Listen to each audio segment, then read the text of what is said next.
नमस्कार भैरसिकांनो, तुंबाड चित्रपट तुम्ही पाहिला असेलच। जीवाचा थरकाप उडवणाऱ्या या चित्रपटाची कथा अन्य कोणी लिहिली नसून नारायण धारप सरांनी लिहिली आहे। आज आपण तीच कथा ऐकणार आहोत, जी यूट्यूब अथवा अन्य कोणत्याही प्लॅटफॉर्मवर उपलब्ध नाही। तुमच्यासाठी जास्तीत जास्त मेहनत घेऊन आम्ही हे साहित्य ऑडिओ स्वरूपात बनवत आहोत। त्याबद्दलचा मोबदला म्हणून फक्त चॅनल सबस्क्राईब करा आणि तुमच्या मित्रमंडळींमध्ये शेअर करा।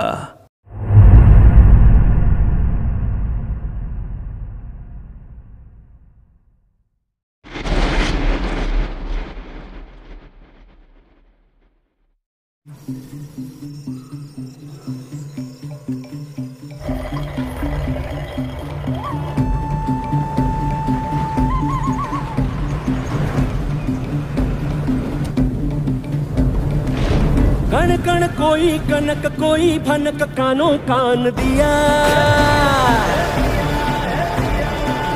धन धन ये जो धनक ये जो खनक धरा छान लिया। आप कुंभार से हो? सुना है वहाँ सरकार के बारे में खजाना है, सच है या अफवाह? सच है। कण कण कोई कनक कोई भनक कानों कान दिया। धन धन ये जो धनक ये जो खनक धरा छान लिया। अरे आओ ना तुंबाड़ जोगना है तुम्हें रे। अरे जा सिर्फ दो सारे एक साथ क्यों नहीं ले आते? तुंबाड़ भोगना है तुम्हें रे। घन घन मेघ बरस देह फिर भी जले ज्वाल जिया। इतने पैसे कहाँ से लाऊंगा एक साथ? आज मेरा उधार आप पर। किसी का खून करके तो लाते नहीं हो ना?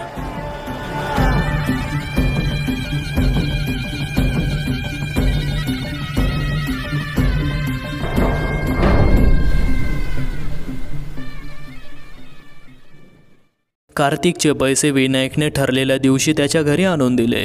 कार्तिकच्या सूक्ष्म नजरेतून विनायकचा ओढलेला धास्तावलेला चेहरा सुटला नाही, पण कार्तिक काहीच बोलला नाही। विनायकचे लग्नही सुरळीतपणे पार पडलं। कार्तिक समारंभाला हजर होता। विनायकची पत्नी विनायकसारखीच मध्यम वर्गातली, शिडशिडीत बांध्याची, साधार अशी होती। बाह्यतः कार्तिकमध्ये फारसा बदल झाला नव्हता। बारीक नजरेने पाहणाऱ्यांना त्यांच्या खोलीत एक बदल जाणवला असता। तारीख, वार आणि तिथी असलेलं एक नवं कॅलेंडर त्याच्या खोलीत दिसायला लागलं होतं आणि त्यातल्या एका तारखेभोवती लाल वर्तुळ होतं। मार्गशीर्षातली अमावस्या। विनायकची हकीकत ऐकली तेव्हाच कार्तिकच्या मनाने दोन ठाम निर्णय घेतले होते। विनायक जुन्या वाड्यातून सोन्याची नाणी आणतो यावर कार्तिकचा विश्वास बसला होता, पण हे अमावस्या, गुलाल, कणिक यावर त्याचा काही केला विश्वास बसेना। पण दुसरा निर्णय हा होता की असं जर कोठे गुप्तधन असलंच तर कार्तिकलाही ते हस्तगत करण्यासाठी प्रयत्न करायचा पूर्ण हक्क होता। विनायकलाही त्याने या संबंधात जास्त खोदून असं काहीच विचारलं नव्हतं। एक तर त्याने काही सांगितलं नसतं आणि त्याला संशय मात्र आला असता, कारण विनायक हकीकत सांगत असतानाच कार्तिकने मनाशी ठरवलं होतं, या जुन्या वाड्यात आपण प्रत्यक्ष जायचं। काय एवढी सोन्याची खाण आहे पाहूया तरी। लग्नानंतरच्या पहिल्याच अमावस्येला विनायक तिकडे जाणार नाही याची कार्तिकला जवळजवळ खात्रीच होती। तो स्वतः 2 दिवस आधीच जाणार होता। तरी त्याने आपल्या 2 मित्रांना विनायकवर लक्ष ठेवायला सांगितलं होतं। यदा कदाचित विनायक निघालास तर ती बातमी त्याला ताबडतोब समजणार होती। असा सर्व हिशेब करून द्वादशीला कार्तिक निघाला। तिथीकडे त्याचं आताशा बराच लक्ष असायचं। मनात विश्वास नसूनही त्याने बरोबर थोडीशी कणिक आणि थोडासा गुलाल घेतला होता। नगरहून निघालेली बस सावनेरला दुपारी 3च्या सुमारास पोहोचली। स्टँडपासून गाव अर्धा मैल होतं। स्टँडवरच्या हॉटेलात त्याने कडक चहाचा एक कप घेतला आणि मग बॅग उचलून तो गावच्या वाटेला लागला। पूर्वी एकदा गावाभोवती भली मोठी दगडी वेस होती, आता राहिली होती ती फक्त दरवाजाची प्रचंड कमान।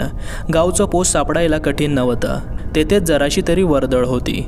त्याच्या मागे तेली गल्ली आणि तिलाच लागून काळ्यांची गल्ली होती। सर्वच वाडे दिसायला एकसारखे होते। बाहेर दगडी पायऱ्या, मग मोठे मोठे दिंडी दरवाजे, पातळ विटांच्या बिनखिडकींच्या उभ्या भिंती, वाड्यांची ओळच ओळ, मधून अरुंद बोळ गेला होता. कार्तिक दोन्ही बाजूंना पाहत चालला होता. बहुतेक दारं बंद होती. एक दाराबाहेर मात्र 13-14 वर्षांचा एक कळकट मुलगा स्वतःशीच काहीतरी खेळत होता. काळ्यांचा वाडा कोणता रे? कार्तिकने विचारलं. सगळेच काळ्यांचे वाडे आहेत, चड्डीवर ओढीत तो मुलगा म्हणाला आणि नवलानं या नव्या माणसाकडे पाहत राहिला. विनायकराव काळ्यांचा वाडा? थांबा हा, मी आजोबांना बोलवतो. पुन्हा एकदा चड्डीवर ओढून तो धावत धावत घरात गेला. तो दिसेनासा झाला. अवघडलेल्या हातातली बॅग खाली ठेवून कार्तिक तिथेच उभा राहिला. एक बरेचसे वयस्कर गृहस्थ मुलामागोमाग दारापाशी आले. कोण हवाय?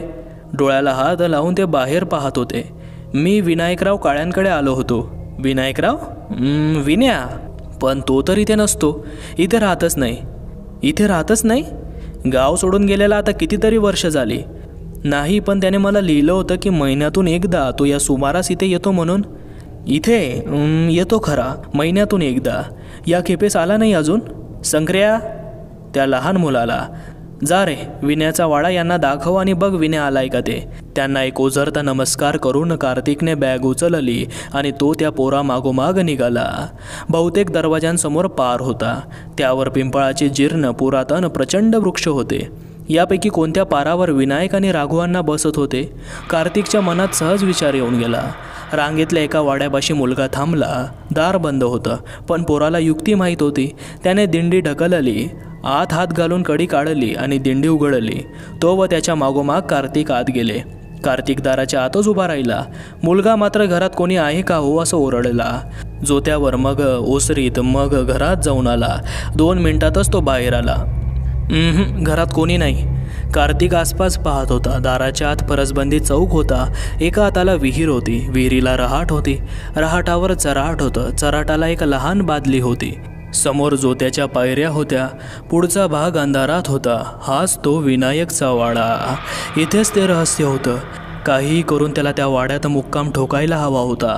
शेजारा पाजाऱ्यांशी बोलून त्यांच्या मनातला संशय दूर करायला हवा होता. जास्तीत जास्त 3 दिवसांचा प्रश्न होता. आसपासचे लोक जराशी कुरबुर करतील, पण त्या पलीकडे काही करणार नाहीत.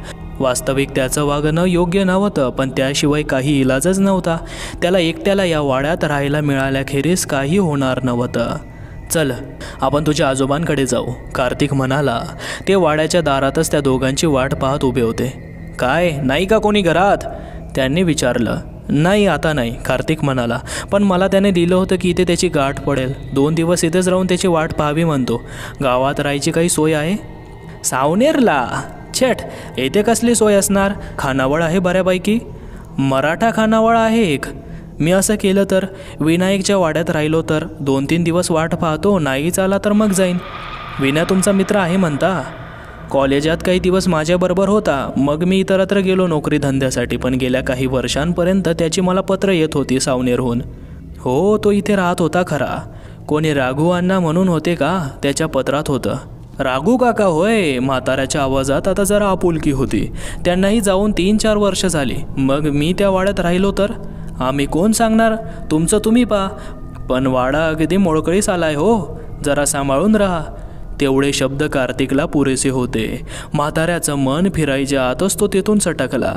मारवाड्याच्या दुकानात त्याने कंदील, रॉकेल, काडेपेट्या, टॉर्च, बॅटऱ्या असलं गरजेचं सामान विकत घेतलं. खानावळ कोठे आहे ती पाहिली आणि मग तो वाड्यात परत आला. सूर्य क्षितिजाकडे वळला होता. हवेत थंडी भरू लागली होती. थंड पाण्याच्या स्नानाच्या विचाराने त्याच्या अंगावर काटा आला. पण त्याने स्नान केलं, कपडे बदलले, दिवा लावून ठेवला. खानावळीतलं जाडं भरडं जेवण घेतलं. तो परत आला तेव्हा 8च वाजले होते, पण सर्वत्र किर्र अंधार आणि सामसूम होती. कार्तिकने आपल्या पाठीमागचा तो मोठा दरवाजा लावून घेतला. काही क्षण तो त्या दारापाशीच उभा राहिला. समोरच्या खांबाला त्याचा कंदील लोंबकळत होता, पण कंदिलाचा प्रकाश फार दूरपर्यंत पोहोचत नव्हता. वाड्याच्या उभ्या भिंती आणि मधले अंधारावर आपले आकार कोरून उभे होते. वाड्यात एक विचित्र शांतता पसरली होती. कार्तिकचं मन तसं नास्तिक आणि अश्रद्ध होतं, पण त्याच्या या व्यवहारी मनालाही इथलं वेगळं वातावरण जाणवलं. वर्षानुवर्षे साठवून राहिलेली शांतता, पिढ्यानपिढ्यांच्या आठवणी, उराशी जतन करणारी काळोख गर्भ शांतता. कोणाच्याही पायरवाने ती आता भंग पावत नव्हती. कोणाचेही शब्द तिथे आता खळबळाट माजवत नव्हते. बाहेरचं जग घडीघडीला बदलत होतं. या वाड्याच्या 4 भिंतींच्या आत मात्र काही बदल होत नव्हता. अच्छल. मनावर दडपण आणणारे हे विचार कार्तिकने झटकून टाकले. एक सिगारेट शिलगावून तो सरळ पुढे निघाला. पायातल्या बुटांचा आवाज साऱ्या वाड्यात घुमायला लागला. जोत्यावर बसून कार्तिकने बूट काढून ठेवले. कंदील उचलला आणि तो आत निघाला. आतल्या एका खोलीत एक लाकडी पलंग आणि त्यावर 2 कांबळी आणि एक चौघडी होती. त्या रात्रीचा झोपण्याचा प्रश्न निदान सुटला होता. त्याने बॅग पलंगाखाली सारून ठेवली आणि तो वाड्याच्या संशोधनासाठी निघाला. वर जायला 2 जिने होते. दोन्ही दारांना कुलूप होती. वरच्या भागात त्याला स्वारस्यही वाटत नव्हतं. खालच्या मजल्यावरच्या सर्व खोल्या त्याने पाहिल्या. खोल्या जुन्या पद्धतीच्या होत्या. भिंतींना मातीचा गिलावा होता. खिडक्या उंच होत्या. त्यांना लाकडाचे चौकोनी गज होते. सर्व घर पाहून झाल्यावर तो त्या खोलीत येऊन थांबला. माझ घर. कोपऱ्यात जमिनीत दार होतं. बळदाचं दार. प्रथमच त्याला जराशी अस्वस्थतेची जाणीव झाली. आसपासचं वातावरणच तसं होतं.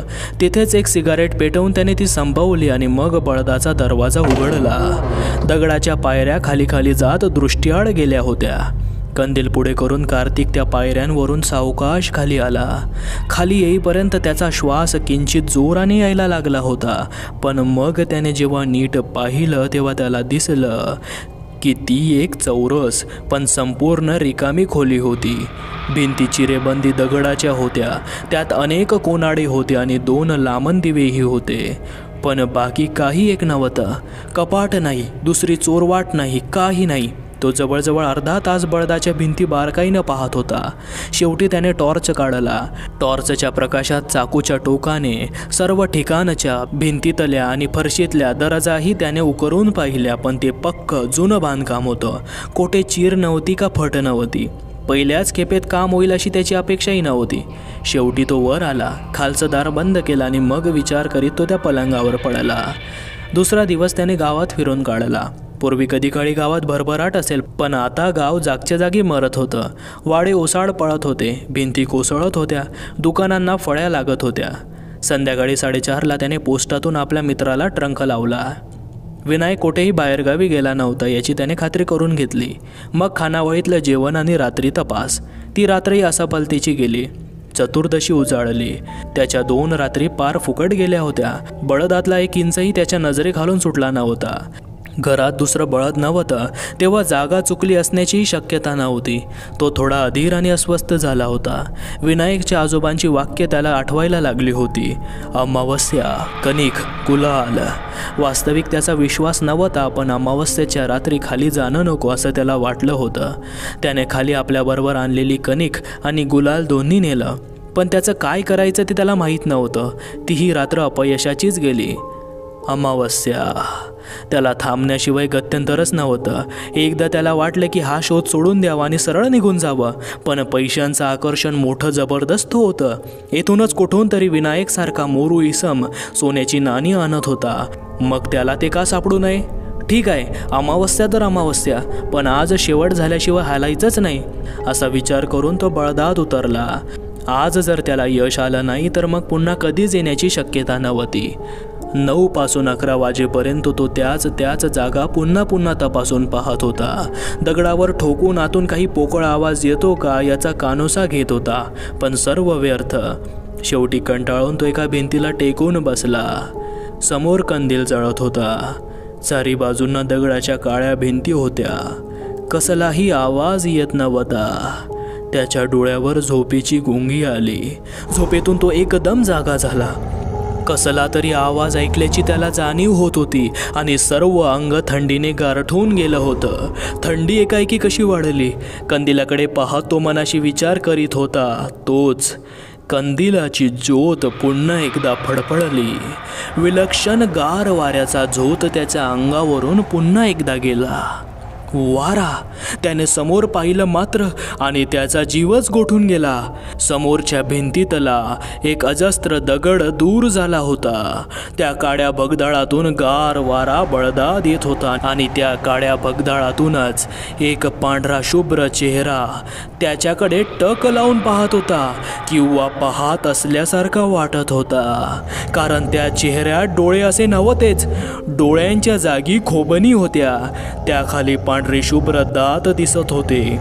2 ओळी एखाद्या विकट हास्यात विचकल्यासारखे. सुटकेचा एक क्षीण विचार कार्तिकच्या मनात आला, पण त्याची उठण्यासाठी धडपड चालू असतानाच ते झपाट्याने खोलीत आलं.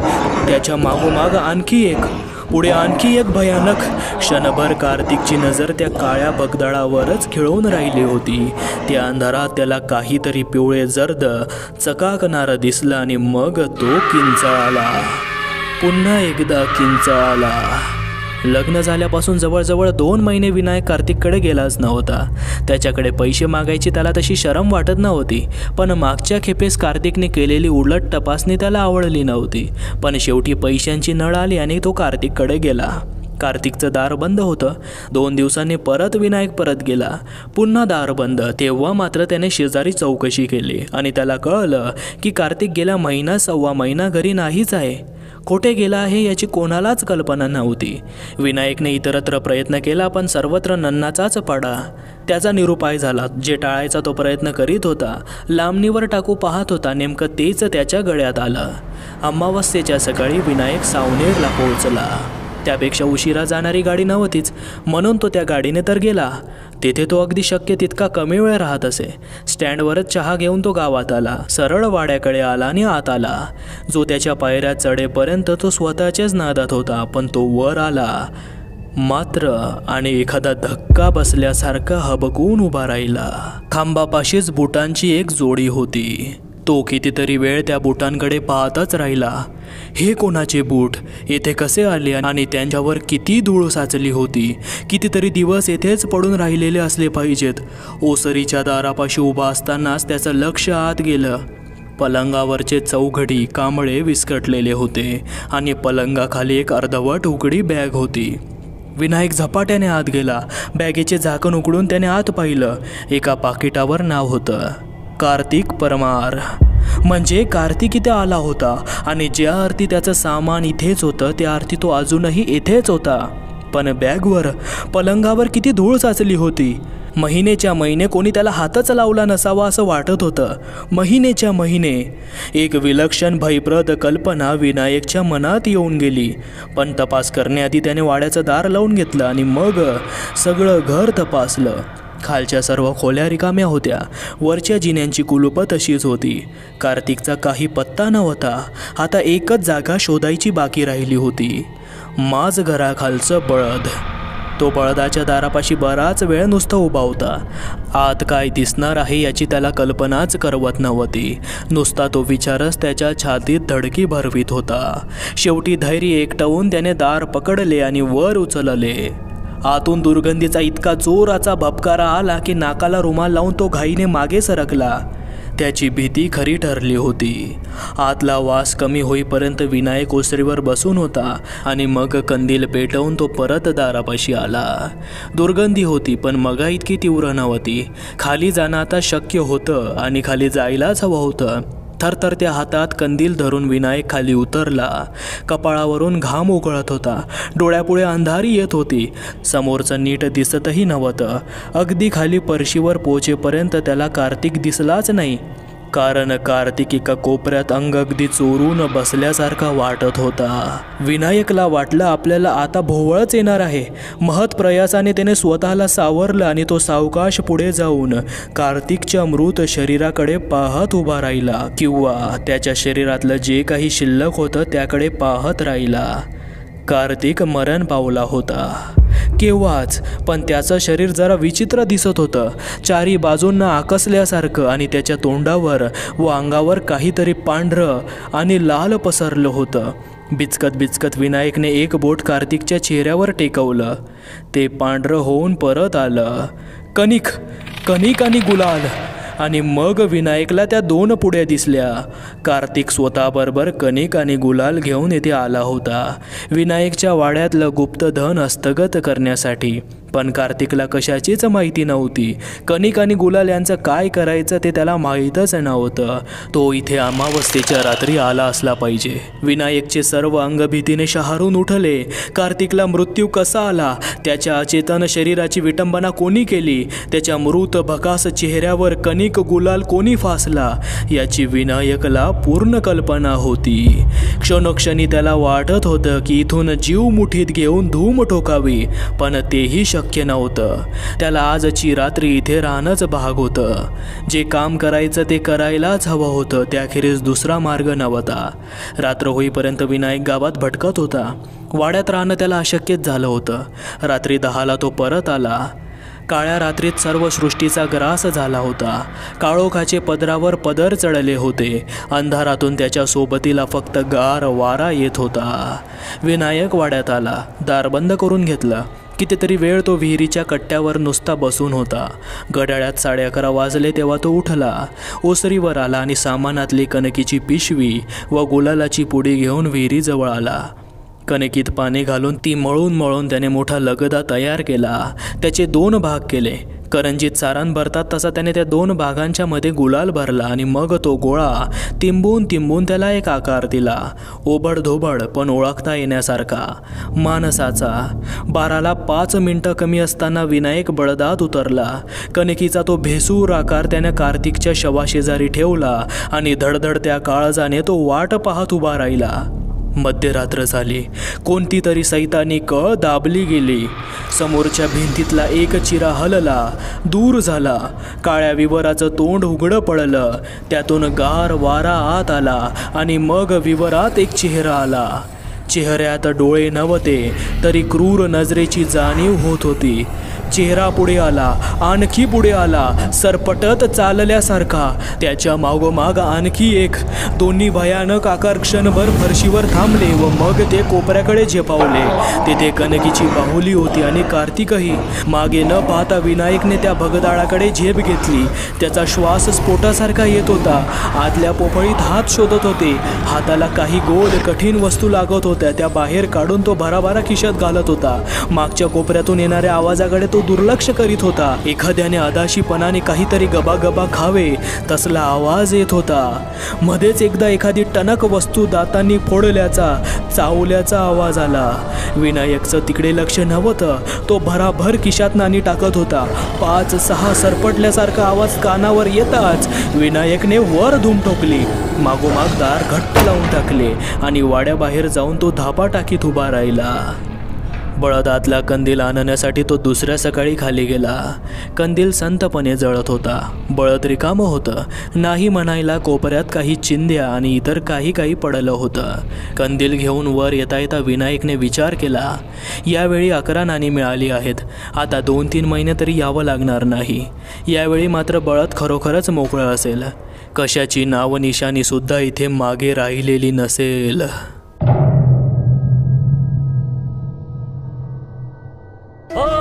कभी कभी दिखे कभी छुपे वो काल सा, कभी कभी हंसे कभी खसे एक चाल सा, टुक टुक ताके कभी छाके कोई लाल सा, मुड़ मुड़ मारे तन ताड़े वो काल सा, सदियों से ऐसा है ये पुकारे, बैठा है ये ऐसा रूखा सुखारे, आता जाए काकड़ पाथर हटाइए, पीता जाए भीषण भागो क्या सारे, पग पग लगे कान भेद बाल धक धकाए दिया, तम तम यम समान कापे प्राण हक पकाए दिया, अरे आओ ना तुम बाड़ी छोड़ना है मेरे, अरे जाओ ना तुम बाड़ी छोड़ना है मेरे, घन घन मेघ बरसते हैं फिर भी जले ज्वाल जिया,